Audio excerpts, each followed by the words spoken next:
இந்த பூமி உருவாவதற்கு முக்கிய பங்கு வகித்தவள் யார் அப்படின்னா, இவங்களுடைய பேர் வல்கம், வல்கா அப்படின்னு சொல்லப்படுது. அப்படின்னா என்ன அப்படின்னா, தடுத்து நிறுத்துதல் அப்படிங்கிறது தான் அதோடைய அர்த்தம். அப்போ எந்த யுகத்திலிருந்து வந்தால் அப்படிங்கிறது நம்ம எப்படி சொல்ல முடியும்? அவ யுகத்துக்கெல்லாம் 3 யுகத்துக்கும் சேர்ந்த ஒரு தெய்வமாகவே பகலாமுகி பார்க்கப்படுது. வணக்கம். 10 தசா மகா வித்யாக்கள் பத்தி நம்ம பார்த்துட்டு வந்துட்டு இருக்கோம். இன்னைக்கு நம்ம பார்க்க போற தெய்வம் யார் அப்படின்னா, அதீத சக்தி கொண்ட தெய்வத்தை பத்தி நம்ம பார்க்க போறோம். அதாவது 3 வகையான சக்திகளை ஒருங்கே உள்ளடக்கியவள் பத்தி பார்க்க போறோம். இந்த பூமியில இந்த பிரபஞ்சம் தோன்றும் பொழுது நிறைய பிரளயங்கள் இருந்ததாகவும், அதுக்கு இந்த தெய்வங்களுக்கு பலமாக இருக்கிறதுக்கு இந்த 10 தசா மகா வித்யாக்கள் இந்த சக்திகளாக அமைஞ்சு இந்த பூமியை காக்க வந்ததாக புராணங்கள் அப்படிங்கிற ஒரு விஷயம் சொல்லப்படுது. அதாவது தசா மகா வித்யாக்கள் அப்படிங்கிறவங்க மிகவும் புராண கதைகள்லேருந்தே அவங்க வர ஆரம்பிச்சிட்டாங்க. அதாவது நம்ம 4 யுகங்கள் அப்படின்னு சொல்கிறோம் இல்லையா, யுகங்களையும் கடந்தவர்கள் அப்படிங்கிறது தான் தசா மகா வித்யாக்கள். அப்படி இருக்கும் பொழுது இந்த பூமி உருவாவதற்கு முக்கிய பங்கு வகித்தவள் யார் அப்படின்னா பகலாமுகி. பகலாமுகி தேவி தான் முக்கிய பங்கு வகிச்சிருக்காங்க அப்படின்னு சொல்லப்படுது. அதாவது புராணங்கள் சொல்லக்கூடிய கதை என்ன அப்படின்னா, ஒரு அசுரன் இருந்ததாகவும், அந்த அசுரன் அதீத ஒரு சக்தியை வாங்கியிருந்தானா. அவன் நினைத்தாலே, அவன் சொன்னாலே எல்லாமே நடக்கணும் அப்படிங்கிறது சிவனிடம் அவன் வாங்கின சக்தி. அப்படி ஒரு வரத்தை அவன் வாங்கி வச்சிருந்த பொழுது, அசுரர்கள்னாலே என்னது, எல்லாமே தீயவைகளுக்கு தானே அவங்க செயல்படுத்துவாங்க. அவன் நினைச்சாலே யாகங்கள் நடக்க விடலையாம், தெய்வ வழிபாடுகள் நடக்க விடலையாம். இப்படி பல கெட்ட விஷயங்கள் அவன் செஞ்சுக்கிட்டு இருக்கும் பொழுதுதான் தோன்றியவள் பகலாமுகி அப்படின்னு சொல்லப்படுது. இந்த பகலாமுகி விஷ்ணுவுக்கே உதவியதாகவும் சொல்லப்படுது. தேவர்களுக்கு அனைவருக்கும் உதவியதாக சொல்லப்படுது. ஒரு வழியே எனக்கு தெரியல, இதை எப்படி நான் அடக்கிறதுன்னு தெரியல, அதீத சக்தி, நமக்கு கண்ணுக்கு தெரியாத சக்திகளை எல்லாம் எப்படி அடக்கணும் அப்படிங்கிறப்போ பகலாமுகி அப்படிங்கிறவங்கள வழிபட ஆரம்பிச்சாங்க. இந்த பகலாமுகி அப்படிங்கிறவங்க பில்லி, சூனியம், ஏவல் எல்லாத்துக்கும் தொடர்புடையவங்களாவே இருக்கிறாங்க. அப்போ இந்த பில்லி, சூனியம் இந்த காலகட்டங்களில் தவறான முறைகளுக்கே உபயோகப்படுது. காலங்காலமாக அப்படி இருந்துட்டு தான் வருது. அப்படி பகலாமுகியை வச்சே செய்வினை செய்யக்கூடியவங்களை பகலாமுகியே அழிப்பாங்க அப்படின்னு சொல்லப்படுது. அப்படிதான் மகாபாரதத்தில் சகுனி பகலாமுகி தான் வழிபாடு பண்ணாராம்.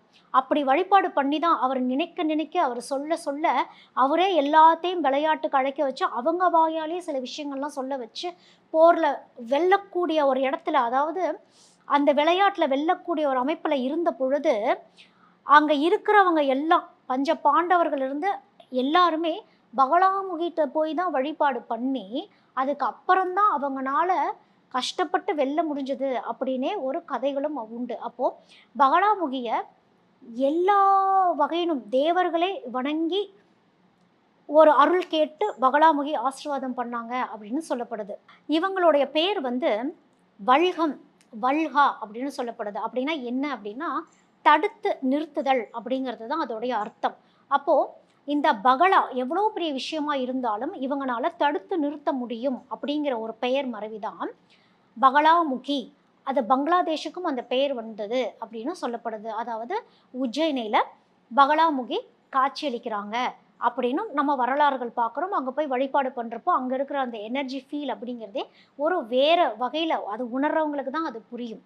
வேதங்கள் ஹிரண்ய வர்ணம் அப்படிங்கிறதும் வேதங்களில் இவங்களுடைய பெயர் குறிப்பிடப்பட்டிருக்கு. எப்படி அப்படின்னா, பகலாமுகியை பீத்தாம்பரி அப்படின்னு சொல்லுவாங்க. ஏன்னா அவங்களுடைய அந்த உருவத்துடைய அந்த வர்ணம் இருக்கு இல்லையா, அது பீதாம்பரத்தை குறிக்கக்கூடியதாக இருக்கும். அதாவது கொஞ்சம் மஞ்சள் கலந்த, ஒரு செம்பு கலந்த மாதிரி ஒரு ஒரு அமைப்பில் இருக்கக்கூடியவங்க அப்படிங்கிறது தான் பகலாமுகியை பீதாம்பரி அப்படின்னு சொல்லப்படுது.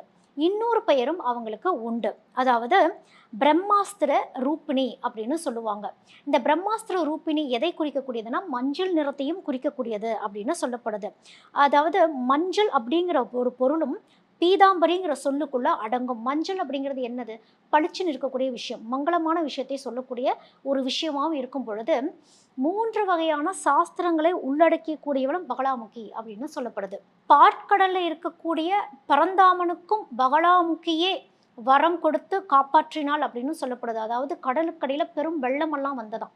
அப்போ அந்த வெள்ளத்தை தடுத்து நிறுத்துறதுக்கு பகலாமுகிய வழிபாடு பண்ணும் பொழுது அந்த வெள்ளம் தடுத்து நிறுத்தி அங்க இருக்கிற அனைத்து உயிர்களையும் காத்தவள் அப்படிங்கிறதும் பகலாமுகிக்கு ஒரு பெயர் உண்டு. விஷ்ணுவும் தவம் மேற்கொண்ட போது ஒரு பிரளயமே உருவாச்சாம். அதாவது ஆகாசத்துல ஒரு பிரளயமே உருவான பொழுது அந்த பிரளயத்தையே ஸ்தம்பிக்க வச்சாலாம் பகலாமுகி. அதனாலதான் ஸ்தம்பானா அப்படிங்கிற ஒரு பெயரும் பகலாமுகிக்கு உண்டு. எல்லாத்தையும் ஸ்தம்பிச்சு போய் அப்படியே நிறுத்தக்கூடிய ஒரு அமைப்பு.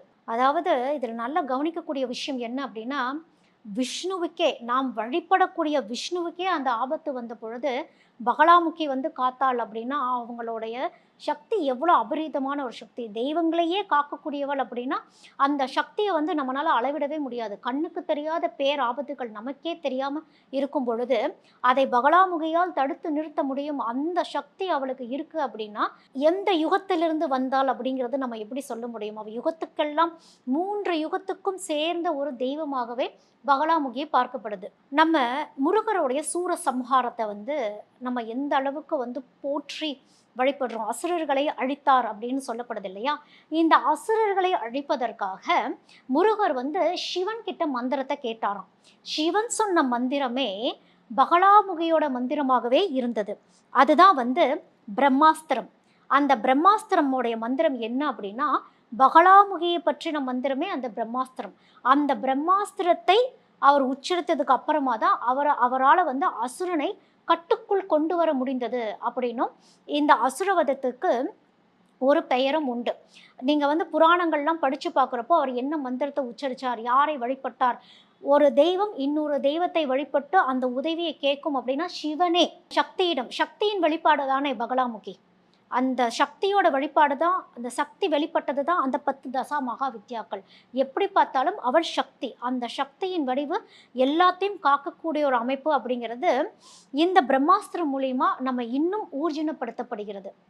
அந்த மந்திரத்தை முருகர் உச்சரிச்சு தான் அசுரர்களை வென்றார் அப்படின்னு சொல்லப்படுது. நம்ம தசா மகா வித்யாக்களை பிரிக்கும் பொழுது இவங்க சத்வ, ராஜச, தாமச அப்படிங்கிற மாதிரி பிரிப்போம். அதாவது அவங்களுடைய குணங்களுக்கு தகுந்த மாதிரி, அவங்க கையில் வைத்திருக்கக்கூடிய ஆயுதங்களுக்கு தகுந்த மாதிரி, எதற்காக வழிபடக்கூடிய தெய்வம் அப்படிங்கிறத பொறுத்தும் இந்த மாதிரி 3 வகையாக பிரிக்கப்படும். ஆனால் இந்த 10 தசா மகா வித்யாக்கள்லேயே மிகவும் சிறப்பு வாய்ந்தது பகலாமுகி. அது என்னது அந்த 3 இவங்க சொல்லிக்கிட்டே இருக்கிறாங்க அப்படின்னு பார்க்குறப்போ, இந்த சத்வ, ராஜச, தாமச இந்த 3 குணங்களையும் கொண்டவள் பகலாமுகி. அப்படிங்கிறதுனால தான் இந்த சிறப்பே இவங்களுக்கு. அப்போ இவங்கனால கருணையாகவும் இருக்க முடியும், ஆக்ரோஷமாகவும் இருக்க முடியும், காக்கும் தெய்வமாக இருக்க முடியும்.